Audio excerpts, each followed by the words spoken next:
പണം നിങ്ങളെ തേടി വരും, നിങ്ങളെ തേടി വരണം എന്ന് ആഗ്രഹിക്കുന്നവർ, ജീവിതം പ്രയാസങ്ങളില്ലാതെ അല്ലലില്ലാതെ മുന്നോട്ട് പോകണം എന്നൊക്കെ കൊതിക്കുന്നവർക്ക് ഒരു ആത്മീയമായ മാർഗത്തെക്കുറിച്ചാണ് ഇന്നത്തെ സംസാരം.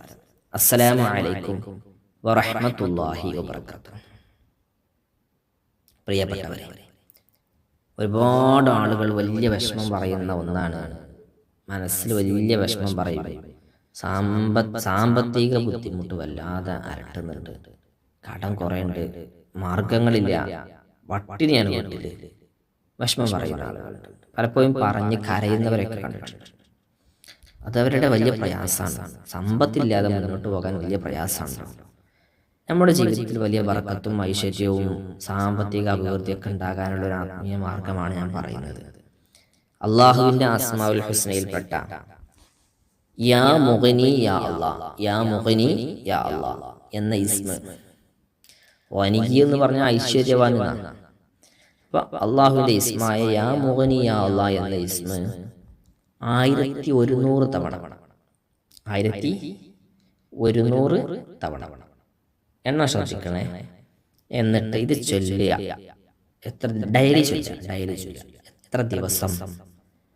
ഒരു 14 ദിവസം ചുരുങ്ങിയത് ഇത് ചൊല്ലണം. എല്ലാ ദിവസവും മനസ്സറിഞ്ഞ് റബ്ബിനോട് ദുആ ചെയ്യണം. പക്ഷെ ഒരു കാര്യം ഞാൻ പറയട്ടെ, ഇതൊക്കെ ചൊല്ലും, ചിലരൊക്കെ കേൾക്കുമ്പോൾ പണം ഉണ്ടാവണമല്ലോ, സമ്പത്ത് വേണമല്ലോ. സമ്പത്ത് ആർക്കാ വേണ്ടാത്ത? എത്ര ഉള്ളവനും ഇതൊക്കെ ചെല്ലാൻ റെഡിയാക്കാം, കുറെ പൈസ ഉണ്ടാവാൻ.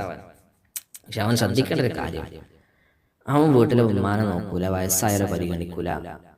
അതേപോലെ ബർക്കത്ത് ഉണ്ടാവുന്ന വഴികളെ മുഴുവൻ അവൻ അടച്ചിട്ടുണ്ടാവും. നിർബന്ധമായി ചെയ്യേണ്ട നിസ്കാരവും നിസ്കരിക്കില്ല. നിസ്കരിക്കാത്തവൻ എന്ത് ബർക്കത്താ വീട്ടില്? എങ്ങനെ പൈസ ഉണ്ടാവുക?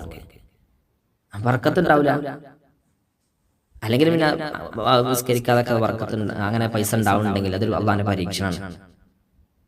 നിസ്കരിക്കാത്ത എത്ര ആൾക്കാർക്ക് പൈസ ഉണ്ടാവണമെന്ന് നമ്മൾ പറയില്ലേ? പക്ഷെ അതൊരു പരീക്ഷണമാണ്. അള്ളാഹു നമുക്ക് അനുഗ്രഹമായി സമ്പത്ത് തരണമെങ്കിൽ നിർബന്ധമായി ചെയ്യേണ്ട കാര്യങ്ങളൊക്കെ നമ്മൾ ചെയ്യണം. അങ്ങനെ വിജയിക്കണം. അപ്പോൾ അത് വലിയ സമ്പത്താവും, ഹലാലായ സമ്പത്താവും. അതിന് ആഖിറത്തിൽ നമുക്ക് ഉപകാരമാകും. അള്ളാഹു ഹലാലായ സമ്പത്ത് ഒരുപാട് തരട്ടെ. അസ്സലാമു അലൈക്കും.